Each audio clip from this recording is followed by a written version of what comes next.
Aussi gérer, cette dette, 5 millions de dettes, Absolument. personnelles. Aux dernières nouvelles, les dons, atteignent, 4 millions. Elle a jusqu'au 31 mai. Ça devrait pouvoir le faire. Vous avez donné vous-même? Oui, bien évidemment, j'ai donné, oui, oui, bien sûr. Nicolas Sarkozy a voulu donner 2 000 € et puis elle lui a retourné la somme, même si lui dit que pour l'instant il n'a pas vu, le retour de virement sur son compte. Elle a bien fait Valérie Pécresse de refuser ce don de Nicolas Sarkozy? Écoutez, c'est comme ça qu'elle l'a senti, elle est dans sa logique. Je ne veux plus Après rien évidemment lui devoir? le soutien de Nicolas Sarkozy évidemment nous a manqué.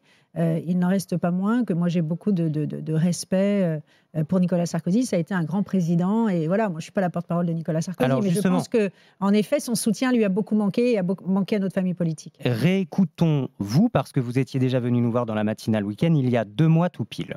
Emmanuel Macron le consulte beaucoup. Moi, je trouve ça très, très républicain. C'est normal Ouais. qu'un ancien président de la République et un président se parlent. Donc, voilà. Mais encore une fois, nous sommes très attachés à la fidélité de Nicolas Sarkozy, qui, dans notre parti, a toujours été, entre guillemets, notre guide génial.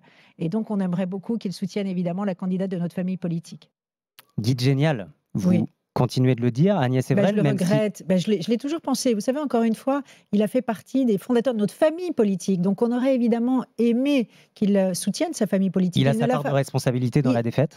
Écoutez, je pense que c'est un échec collectif. Si la droite avait été plus forte, plus audible, avec une véritable incarnation, sans doute Nicolas Sarkozy n'aurait pas fait ce choix-là. Il faut aussi savoir se remettre en question. Là où il semble d'accord avec vous sur, l'échec collectif, c'est qu'il dit, selon le Canard enchaîné: «Campagne nulle, équipe pas au niveau».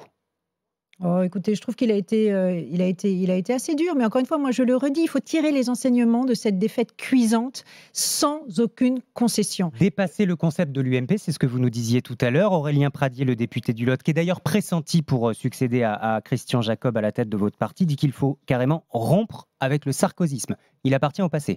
Écoutez, je ne sais pas s'il appartient au passé. En tout cas, aujourd'hui, il a fait un choix. Il est dans une logique personnelle. Encore une fois, je ne suis pas son porte-parole, mais je pense qu'il faut aussi ne pas faire l'autruche et reconnaître que nous n'avons pas été au niveau de cette élection, ni sur le fond, ni sur la forme. Je le disais tout à l'heure, on a eu un problème, non pas, pas seulement d'incarnation, mais également de lisibilité de notre offre politique.